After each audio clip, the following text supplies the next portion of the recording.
আসসালামু আলাইকুম ওয়া রাহমাতুল্লাহি ওয়া বারাকাতুহু।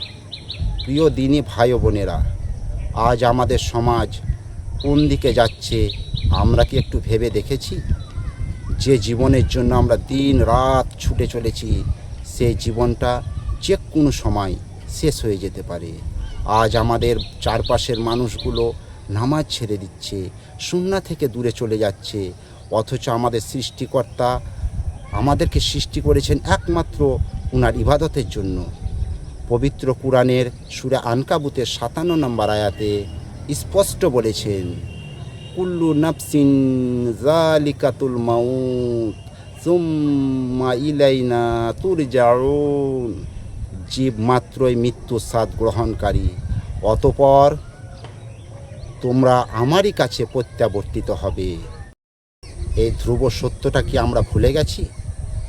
আজ হঠাৎ যদি আজরাইল আলাইহিস সালাম আমাদের সামনে এসে দাঁড়িয়ে যান, কি নিয়ে যাব আমরা আল্লাহর সামনে? ভাই ও বোনেরা, জেনে রেখো, পরকালে আমাদের সর্বপ্রথম হিসাব নেওয়া হবে নামাজের।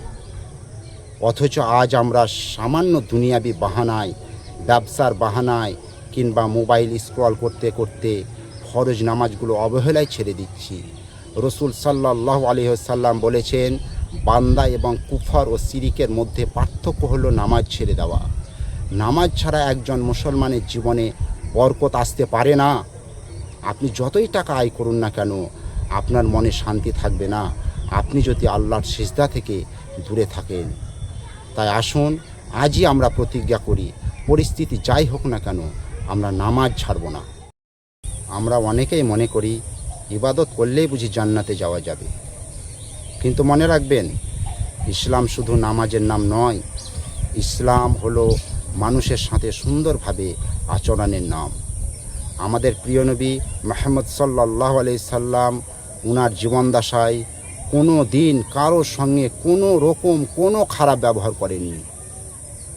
অথচ আজ আমরা এক অপরের প্রতি হিংসা, পরনিন্দা, অহংকার বেড়েই চলেছে। রসুল সাল্লাল্লাহু আলাইহি সাল্লাম বলেছেন, কিয়ামতের দিন মুমিনের আমলনামার পাল্লার উত্তম চরিত্রের চেয়ে ভারী আর কোনো জিনিস হবে না। জামিয়াত তিরমিজি ২০০২। আমাদের জীবনে প্রতিটি পদক্ষেপ যদি আমাদের প্রিয় নবী সুন্নাহ না থাকে, তাহলে আমাদের জীবনটাই ব্যর্থ। খাওয়া, ঘুমানো, কথা বলা থেকে শুরু করে মানুষের সাথে লেনদেন সব কিছুই সুন্নত মোতাবিক হতে হবে।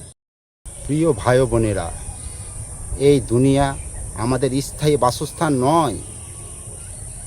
আজ আমরা ব্যাংক ব্যালেন্স, বাড়ি, গাড়ি, বিলাসবহুলের জীবনের জন্য পাগলের মতন ছুটে চলেছি, কিন্তু আমরা কি একবারও ভেবে দেখেছি এগুলো কি আমরা কবরে নিয়ে যেতে পারবো? রসুল সাল্লাল্লাহু আলাইহি সাল্লাম বলেছেন, মৃত্যুর পর মানুষের সব আমলের দরজা বন্ধ হয়ে যায়, শুধু 3টি দরজা খোলা থাকে। 1 নম্বর সাদকায়ে জারিয়া, 2 নম্বর কল্যাণময় দ্বীনি জ্ঞান এবং 3 নম্বর সৎ সন্তান যে বাবা মায়ের জন্য দোয়া করে। হে আমার তরুণ ভাই ও বোনেরা, হে আমার মায়েরা, এখনও সময় আছে, ফিরে আসুন। আমরা যতই গুনাহ করে থাকি না কেন, আমাদের রব, আমাদের আল্লাহ পরম দয়ালু। আমরা যদি খাঁটি মনে তওবা করি, নিশ্চয় আমাদের আল্লাহ আমাদেরকে ক্ষমা করবেন।